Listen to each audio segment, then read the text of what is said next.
Assalamu alaikum. Hello friends, how are you? Welcome back to my another video.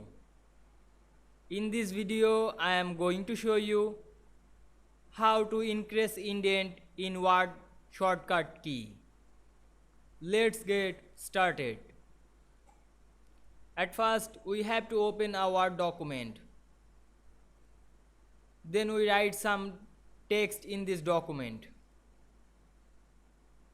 Then we select the all text, click and drag on your mouse.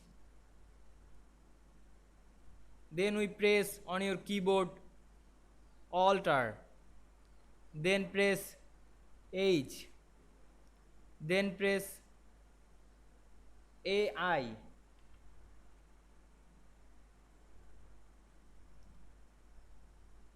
Now we see very easily we apply this increase indent.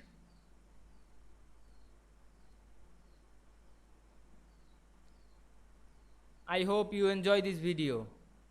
Please like, comment, share and subscribe my YouTube channel. Thanks for watching.